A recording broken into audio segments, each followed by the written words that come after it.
Еуропалық одақ пен Батыс Балқан елдерінің лидерлері бірге суретке түсіп жатыр. Олардың баршасы Болгарияда ұйымдастырылған саммитке қатысты. Шара барысында Ресей, Қытай, Сауд Арабиясынан келетін ықпалға тойтарыс беру үшін олар қайтадан бақтарын сынап көрді. Еурокеңестің лидерлері 6 Балқан елдеріне қарым-қатынасты орнатуға шақырды, алайда оларды құрамға қабылдау үшін уақытты жылдамдатпаймыз деп отыр. Қабылдамаудың басты себебі өңірдегі мәселелер мен құрамның ішіндегі қиын жағдай. Саммитке Албания, Сербия, Босния, Герцеговина, Черногория мен Македония, Косово қатысты. Шара барысында қатысушылар энергетика мәселесі жыл сайын қауіпті бола түсетін терроризм мен миграция туралы кеңінен пікір алмасты. Саммит барысында екі жақты кездесулер де болып өтті. Сондай-ақ әрбір елдің лидерлері арнайы мәлімдемеде жасап үлгерді. Мәселен, Францияның президенті Эммануэль Макрон газ сектор ауданында ақштың алмастырған елшілігіне байланысты наразылық шарасы мен азаматтардың қаза тапқандығын тілге тиек етті.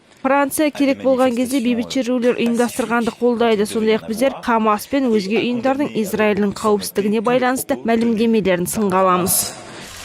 Сондай-ақ Макрон Иранмен арадағы ядролық келісім шартты қолдайтынын жеткізді. Алайда оның сөзінше жақында ғана келісімнен шыққан ақшқа қарсы ұйымдастырылмауы керек.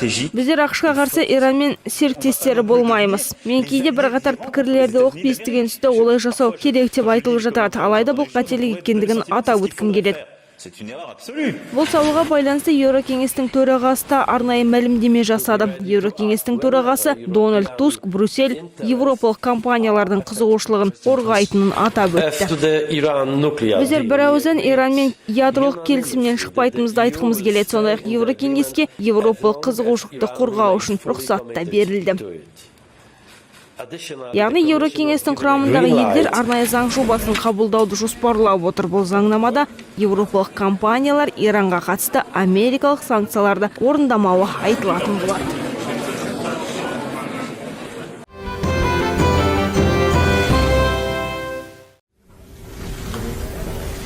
Бірінші рет ЦРУ-ды әйел адам басқарады. Американдық сенат Джина Хаспельді ақштың ең маңызды ведомствосының директоры лауазымына мақұлдады. Оның кандидатурасына 100 сенатордың 54-і дауыс беріп, қарсы дауыстың саны 45-ті құрады. Бұйрыққа сәйкес біздер аталмыш ұсынысты қарап шықтық. Президентті сенаттың қабылдаған шешімімен таныстыратын болады.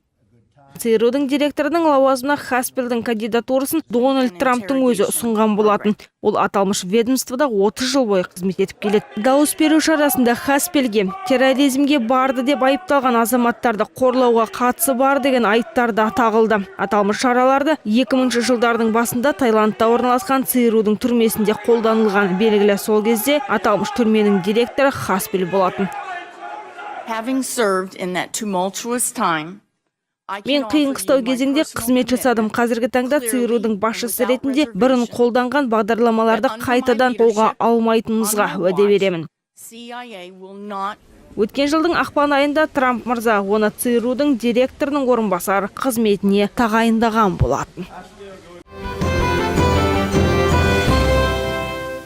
2017 жылы әлемнің түпкір-түпкірінде орналасқан ауруханаларға 700 мәрте әскери шабуыл жасалған. Әскерилермен болған қақтығыстың салдарынан мыңдаған медициналық қызметкер мен науқастар қаза тапты. Бұл туралы өзінің баяндамасында кикілжің аймақта денсаулықты қорғау коалициясының өкілдері мәлімдеп отыр. Құжаттың авторлары 2016 жылы Біріккен ұлттар ұйымының қауіпсіздік кеңесі қабылдаған 2286 резолюциясы қалай жұмыс жасап жатқандығын зерттепті. Оның негізгі мақсаты соғыс өмір сүріп жатқан бейбіт тұрғындар мен медициналық қызметкерлерді қорғау болып табылады.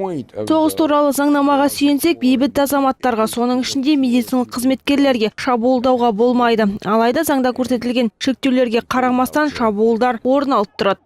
Баяндамаға сәйкес әлемнің 23 елінде медициналық орталықтарға шабуыл жасалынған. Жиі орын алған шабуылдар Сирияда тіркелген екен. Ол жерде 250 шабуыл болып өтіпті. Дәрігерлер адам құқығын қорғайды атты ұйымның келтірген дерегіне сүйенсек, Сирияда әуе шабуылынан 38 аурухана жапа шегіпті. Бұл шабуылдардың баршасы қасақана жасалған. Себебі елдің үкіметі медициналық орталықтардың қайда орналасқандығын біледі. Бұл шабуылдардың баршасы медициналық көмекке зәру тұрғындарға қорқыныш сезімін ұялатып, медициналық қызметті алуды қиындатып отыр. Есептің авторлары халықаралық ұйым өкілдеріне әскерилердің ауруханалар, медициналық қызметкерлер мен бейбіт тұрғындарға шабуыл жасауды сынға алуға шақырды. Олар әрбір орын алған шабуылды тергеп, тексеріп, айыптыларды жазалауды сұрайды. Сондай-ақ ұйым өкілдері ақш пен Ұлыбританияға Сауд Арабиясына қару-жарақты тасымалдауды доғаруды айтып өтті. Сауд Арабиясы Йемендегі соғысқа қатысып жатыр. Сол жерде есеп-қисапсыз әуе шабуылдары орын алады екен. Венесуэланың социалистік лидері Николас Мадуро президент сайлауында жеңіске жетіп, жеңісін тойлап жатыр. Ол екінші мәрте президенттікке сайланды. Ол өзінің лауазымында 2025 жылға дейін қызмет жасамақ. Оппозиция өкілдері аталмыш сайлауға бойкот жариялады. Олардың пікірінше Мадуроның қайтадан президенттікке сайлануы автократияға алып келеді. Оны елдегі үлкен тоқыраудан көруге болады деседі. 55 жасар бұрынғы Уго Чавестің мұрагері президент сайлауындағы жеңісін империализммен күрестегі жеңісім деп баға берді. Оның басты қарсыласы Эндре Хелкан сайлау қорытындысын көптеген қателіктер орын алғасын қабылдаудан бас тартты. Қателіктердің бірі 10 мың орнатылған үкіметтің стенді деді. Олар өзге үміткерлердің тақтасымен бірге орнатылған. Біздер дауыс беру шарасын мойындамаймыз. Біз үшін сайлау болған жоқ. Сол себепті Венесуэлада қайтадан сайлау болу керек.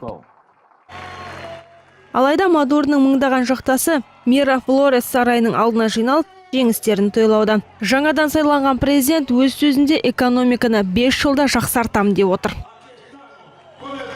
Сіздер түсініңіздер, Венесуэла бұл Кариб өңірі мен оңтүстік Америка елдерінің өмір сүруі үшін кепіл болатын ел. Чавестің боливарлық күші Венесуэланың саяси бостандығының кепілі болмақ.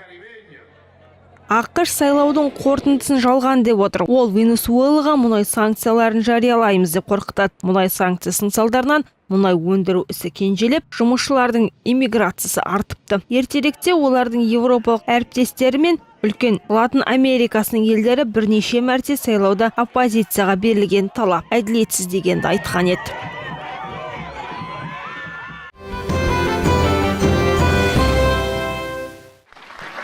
ақш Иранның билігіне бұрын соңды болмаған санкцияларды орнатты. Бұл туралы ақштың мемлекеттік хатшысы Майк Помпео мәлімдеді. Аталмыш мәлімдеме Американың 2015 жылға Вашингтон мен Тегеран қол қойған келісім шарттан шыққаннан кейін айтылып тұр. Ирандық тарап бұл қабылданатын шаралардың бастапқы кезеңі екендігін білуі керек. Егер олар өздерінің режимдерін тоқтатпаса, ешбір ережеге бағынбайтын іс-әрекеттерін жолға қоймаса, санкцияның зардаптары көп болады. Мұның ақыр аяғы тарихта болмаған ең үлкен шектеулерге алып келмек. Мемлекеттік хатшының сөзінше, Иранға қаржылық қысым көрсетілмек. Санкцияларды қайтадан орнатып, жаңадан қабылданатын шектеулер әзірленіп жатқан көрінеді. Өткен аптада Иранның орталық банкі мен өзге структураларына шектеу қойылды. Оларды Хезболла мен исламдық революцияларға қолдау білдіріп отыр деп айыптайды. Біздер серіктестерімізбен бірге Иранның террорлық топтарды қаржыландыруын, олардың ядролық қаруды жасақтауына жол бермейміз. Олардың жасап шығарып жатқан жаңа қаруы барша әлемнің қауіпсіздігі үшін қауіпті. Сондай-ақ біздер Иранның әрмен қарай ядролық қаруды жасауына қазір де, келешекте де жол бермейміз. Санкциялардың қайтадан оралуын Израильдің үкімет басшысы қолдады. Бұл жүргізіліп жатқан дұрыс саясат деп ойлаймыз. Қиыр шығыстағы және әлемдік қауіпсіздікті қамтамасыз ететін жалғыз саясат деді. Иран агрессиялық күш болғандықтан да біздер барлық елдерді Американың соңынан еруге шақырамыз. Осы ретте Германияның сыртқы істер министрі арнайы Вашингтонға табан тіреп, санкция мәселесін арнайы мемлекеттік хатшымен талқыламақ. Біздер ақш қабылдап жатқан шешімін өзіміз үшін түртіп алдық. Айта кеткен жөн, ақштың мемлекет хатшысы өзінің мәлімдемелерінде президент Трамптың мәлімдемесін тілге тиек етеді. Бұл бізді таңғалдырып отырған жоқ. Ұлыбритания, Франция, Германия мен Еурокеңестің құрамындағы елдер Тегеран мен арадағы келісімді сақтап қалғысы келетіндіктерін мәлімдеді. Алайда Иран келісім ақшсыз болатын болса, оларға түсетін пайда аз дейді. Жұма күні Иран Еурокеңес елдері Қытай мен Ресей елдердің кездесуі болады деп күтілуде. Бұл кездесу барысында келешекте жүзеге асатын шешімдер талқыланбақ. Бұл кездесуге ақшта қатысамыз деп жоспарлап отыр.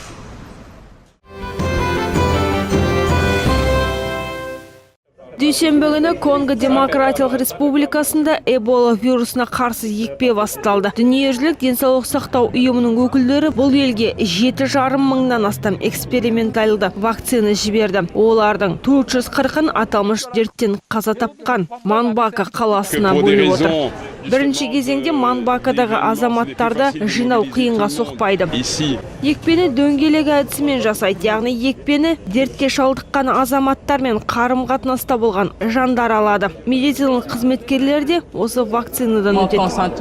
Біздер вакцинаны алғанымызға қуаныштымыз. Эбола дертін емдеу өте қиын. Бұл кеселдің соңы көп жағдайда өлімге алып келеді. Сол себепті экваторлық провинцияның медициналық қызметкерлері бұл дерттен қорғалғандығына қуаныштымын.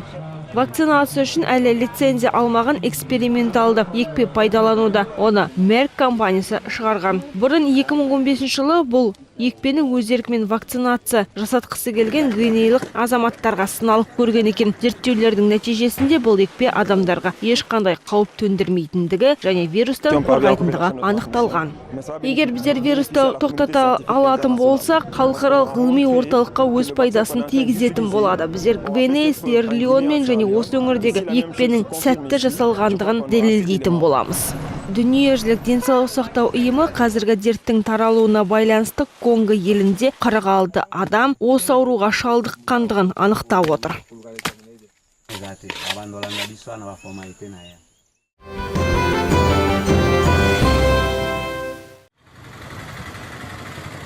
Үндістанның Кокеджо қаласында өте қауіпті және жұқпалы Нипах вирустық инфекциясы тарала бастады. Денсаулық сақтау министрлігінің дерегіне сүйенсек, қазіргі таңда 10 адам қаза тапты. 18 адамнан сараптама анализ алынды. Олардың 12-сі бұл дертке шалдыққандығы анықталды. Нипах вирусы ауыр респираторлық дертке немесе мидың қабынуымен энцефалитке шалдықтыруы мүмкін. Бастапқы кезде науқастар тұмау белгілері сияқты сырқаттанады. Кейін энцефалиттің белгілері пайда болып, науқастың бас айналып, ұйқысы келеді. Кейде тіпті өкпенің қабынуы да орын алып жатады. Нипах вирусының бетін қайтаратын дәрі мен оған қарсы тұратын вакцина жоқ. Дертті тек толыққанды ем-дом жүргізу арқылы емдеуге болады. Сырқатқа шалдыққан азаматтардың 40-70% өлім құшуы мүмкін. Алайда кеселден айыққан жандарда араға бірнеше уақыт салып қайтадан энцефалитке шалдығып жатады. Вирус адамнан бөлінетін сұйықтық арқылы таралады. Үндістандық Кокеджо жерінде жұмыстанып жатқан атқарушы билік өкілдері аталмыш өңірде алдын алу жұмыстары мен қауіпсіздік қамтамасыз ету үшін қызмет жасауда. Команда құрамында 7 сарапшы маман мен ветеринар дәрігер де бар.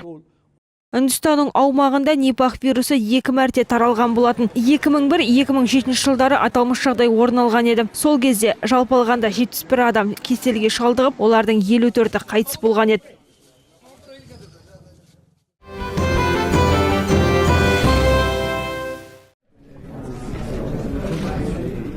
Еурокеңес елдері Австралия мен Жаңа Зеландия мен сауда-саттық келіссөздерін бекітті. Брюссель тарапы Вашингтон мен қиын жағдай орын алғаннан кейін жаңадан альянс жасақтағысы келеді. Кеңестің құрамындағы 28 елдің атынан келіссөз жүргізіп отырған сауда-саттық бойынша еурокомиссар қос елге келер маусым айында баратынын жеткізді. Келіссөздердің бірінші раунды шілде айында Брюссельде ұйымдастырылмақ. Қос ел біздің достарымыз және серіктестеріміз. Олар жақсы қарым-қатынас орнатқан сенімді елдердің тізімінде. Біз үшін қос елмен келісімге келу экономикалық тұрғыдан тиімді болып келеді.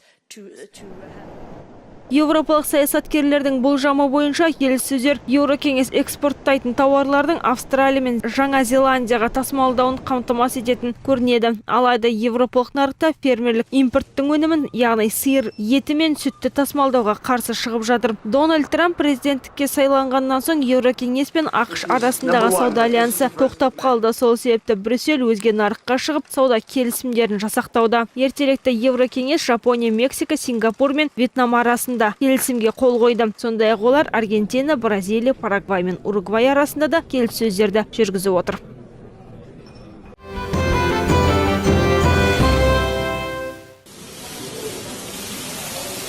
Италияның президенті Джузеппе Контеға жаңадан үкімет жасақтауға тапсырма берді. Бұндай заңгерге тапсырма беру бұрын соңды болмаған еді. Контенің кандидатурасын Солтүстік лига мен 5 жұлдыздың қозғалысы қолдап отыр. Қос партияда келешекте жаңадан коалиция құрамыз деп келіскен болатын.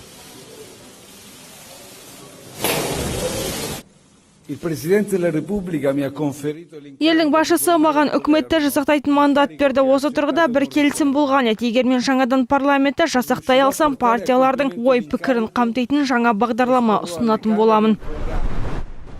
Конте Флоренциядан шыққан профессор, қазіргі таңда ол президент мақұлдайтын тізім құруы қажет. Наурыз айынан бері Италия саяси белгісіздікке ұшыраған еді. Кезінде түрлі партиялар келісімге келіп, коалиция құрамыз деген болатын. Нәтижесінде өткен жұмада Солтүстік Лига мен 5 жұлдыздың қозғалысы келісімге келіп бірікті. Олар салықты жоғарылатып, бюджетті көбейтуге уәде беруде. Конте 5 жұлдыздың қозғалысын қолдап отыр. Алайда оның партияда сайлауға түсе алатын лауазымы жоқ. Саяси партияны билеген тәжірибесі де жоқ. Сынға алатын адамдардың сөзінше, ол әлсіз лидер болып, қасындағы әріптестеріне ықпалын жүргізе алмайтын көрінеді. Осы ретте Еурокеңес Италияның үкіметіне мемлекеттік қарыздарын келешекте қысқартуға шақырды.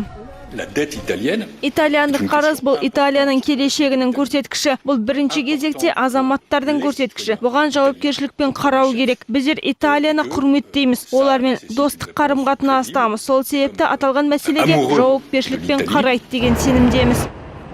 Брюссель мен Еурокеңеске мүше болған елдер Италияға популистік және Еурокеңестің жұмысына сынға алатын партиялардың келгендігіне қапалы болып отыр.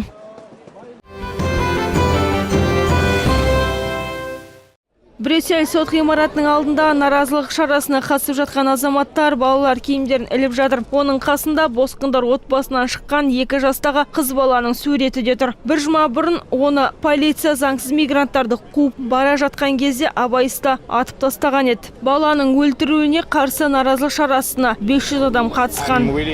Мен ашулымын, өкінішке орай демократия жайлы айтып баланы өлтіріп тастауға болмайды. Бұл демократияға жатпайды. Біздер әділеттілікті талап етеміз. Кішкентай қыз баланың қаза болуы ақылға сыймайтын дүние. Менің ойымша наразылық шарасының ауқымы кең болу керек. Саясаткерлер біздің мұндай қадамға келіспейтіндігімізді білу қажет. Ақылға сыймайтын оқиға. Бельгия сынды елде полиция кішкентай қыз баланы өлтіріп тастады. Егер босқындардың ештеңе жасамағанын ескеру қажет. Олар тек қауіпсіз жерде өмір сүргілері келеді. Прокуратураның дерегіне сүйенсек, оқиға 17 мамырда Монс қаласының маңында орын алған. Полиция заңсыз босқындарды тасымалдаумен айналысқан жүк көлігінің артынан қуыпты. Жүк көлігіндегі нөмірлер де жалған болған. Құқық қорғаушылар жүргізушіні тоқтату үшін оқ ашқан. Жүк көлігінің ішінде 30 адам болыпты. Олардың 4-і бала. Күрдік Мария Шауди ата-анасымен бірге жүк көлігінде басынан жараланған. Ол жедел жәрдем көлігінде қаза табады.